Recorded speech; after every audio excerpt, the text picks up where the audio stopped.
Worrying about twin flame reunion? जी हाँ, कुछ भी पॉसिबल है, बट वरी एक्साइटमेंट में ना जिए कि आगे क्या होगा।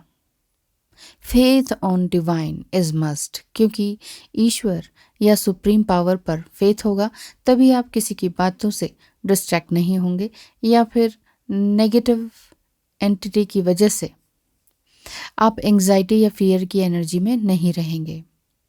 जितना ज़्यादा आप रीयूनियन की चिंता करेंगे, कब होगा, कैसे होगा, कौन सा दिन होगा, अभी तक क्यों नहीं हुआ, मैं तो इतना इनर वर्क कर रही हूँ या कर रहा हूँ तो ऐसा क्यों नहीं हो रहा है, जितना ज़्यादा चिंता में रहेंगे उतना ही आपका रीयूनियन आगे की ओर बढ़ता चला जाएगा। यहाँ पर आप रीयूनियन को चेज़ कर रहे हैं तो रीयूनियन भी आगे रन करने लग जाएगा। इसी तरह से समझिए इस बात को, जैसे कि आपकी ट्विन फ्लेम आगे रन करती हैं या करते हैं, यानी कि डिवाइन मस्कुलाइन एनर्जी रन करती है जब आप उन्हें चेस करते हैं। तो चेस किसी भी चीज़ को नहीं करना है, जस्ट फेथ रखना है और पेशेंस रखना है, क्योंकि ट्विन फ्लेम जर्नी बहुत पेशेंस सिखाती है।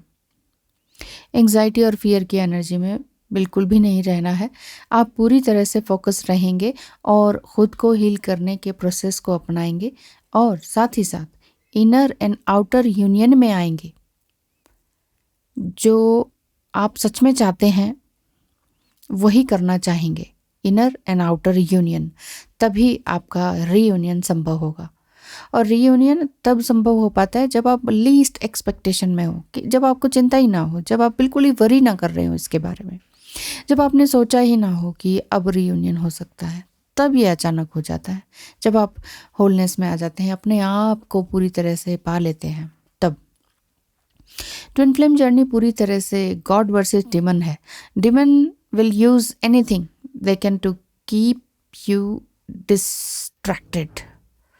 डिस्ट्रैक्टेड मीन्स बिल्कुल पूरी तरह से आपको डिस्ट्रैक्ट कर देंगे। कभी कोई और आ जाएगा, कभी कोई कार्मिक आ जाएगा, आप पेन में रहेंगे, होपलेसनेस में रहेंगे, किसी भी तरह से किसी से भी आशा नहीं रहना और the dark night of the soul में चले जाना। It's okay, dark night of the soul आपको जीवन में कई बार भी हो सकता है, कभी किसी वजह से तो कभी किसी वजह से, बट ट्विन फ्लेम जर्नी में भी 1 से 2 बार भी हो सकता है। सेपरेशन की वजह से, बात ना करने की वजह से, नो कॉन्टैक्ट में होने की वजह से, सडन उनका बात ना करने की वजह से ये भी हो जाता है। तो डिप्रेशन में आने की ज़रूरत नहीं है, क्योंकि depression is also an emotion. को ये भी एक तरह का इमोशन है जो सैड इमोशन है। तो इमोशन से बाहर निकलिए। आप सिर्फ कुंडलिनी अवेकनिंग एंड ईगो को मेल्ट करने की कोशिश कीजिए। देखिए 5D में रहना इज़ ग्रेट, बट सिर्फ 5D में ही रहना, 3D वर्ल्ड को पूरी तरह से नकारना, इग्नोर करना, इस जर्नी को और भी लॉन्ग करना ही है। आप सोचें कि ये 3D वर्ल्ड, मुझे नहीं चाहिए पैसा, मुझे नहीं चाहिए जॉब, मुझे नहीं चाहिए कोई रिश्ता, मुझे कुछ नहीं चाहिए, तो फिर आप ऐसे नहीं जी सकते ना। 3D वर्ल्ड में हैं, आपको शरीर मिला है तो कुछ ना कुछ तो करने के लिए आप आए हैं, पैसा कमाने के लिए भी आप आए हैं, ये तन के लिए पैसा चाहिए, ठीक है।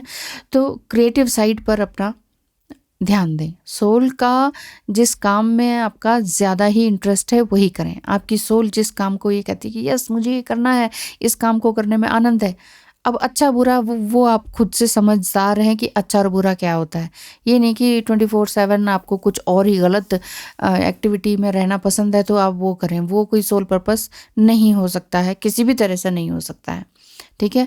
तो जो काम अच्छा हो, जो आप ऐसा काम जो आपके माँ बाप का सिर गर्व से ऊंचा कर दे, आपकी आने वाली पीढ़ी या आपके अभी बच्चे हैं तो वो कहें कि वाह मेरे मम्मी या पापा इतना अच्छा काम कर रहे हैं, सोसाइटी कहे कि वाह क्या बात है, आपने तो मिसाल कायम करी।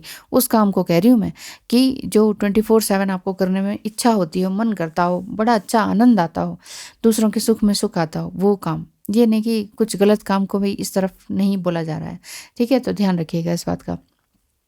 वही करें जो आपको अच्छा लगता हो, और वही करेंगे तो आपको इससे धीरे धीरे अर्निंग भी शुरू हो जाएगी। अर्निंग से भी मना ना करें। कई बार होता है डिवाइन फेमिनिन्स कहते हैं नहीं मुझे पैसा नहीं कमाना है, मैं तो सिर्फ हेल्प करनी है। लेकिन आप हेल्प कब तक करेंगे, सुबह दोपहर शाम, कब तक? 24 घंटे किसी की हेल्प में लग जाएंगे तो यानी कि फिर से आप अपनी सेल्फ वैल्यू करना भूल जाएंगे। आपका टाइम की कोई वैल्यू नहीं रहेगी। कोई भी कुछ भी आके कुछ भी कह देगा, कोई वैल्यू ही नहीं करेगा। फ्री की नॉलेज को कोई वैल्यू नहीं करता है, ये बात समझ लीजिए। यानी घर आती लक्ष्मी को बिल्कुल भी ना ठुकराएं, ये लक्ष्मी आपको बता तो रही है ठीक है ना। तो अपने आप को एक्स्ट्रा ट्रबल में ना डालें और ना ही कोई नेगेटिव कर्म क्रिएट करें। यही है सबसे टफ इनर वर्क कि किसी को सुना देने का मन है, बहुत कुछ सुना देने का मन है और उसी टाइम आप बिल्कुल साइलेंट हो जाएं, चुप लगा जाएं। तो यही है सबसे बड़ा control, self control, self value, अब नेगेटिव कर्मा ना क्रिएट करने का। और यहीं से आप सीखेंगे। कोई भी एक स्टेप, कोई भी नेगेटिविटी को जीतने का एक स्टेप अगर आपने पार कर लिया ना, तो आपको लगेगा कि यस मैं जीत गई। जिस दिन किसी एक स्टेप से आपको लगेगा मैं जीत गई या जीत गया, तो वहीं से आपकी जीत शुरू होती है। हमेशा के लिए नहीं जीत गए, क्योंकि कोई एक स्टेप, एक नेगेटिविटी आप जीत पाएंगे। और वही बात है, वही नेगेटिविटी पर दोबारा भी टेस्ट लिया जाएगा भगवान के द्वारा, तो आपको वहाँ पर भी जीतना है। आई होप मेरी सभी तरह की बातें आपको समझ में आ रही होंगी। बहुत ज़्यादा खुलकर नहीं बता सकती हूँ, उदाहरण दे दे के नहीं समझा सकती हूँ, बहुत लंबा वीडियो हो जाता है। आशा करती हूँ आपको समझ आ रहा होगा। धन्यवाद। आगे बढ़ते रहें, कभी भी पीछे मुड़ के ना देखें। धन्यवाद। नमस्कार।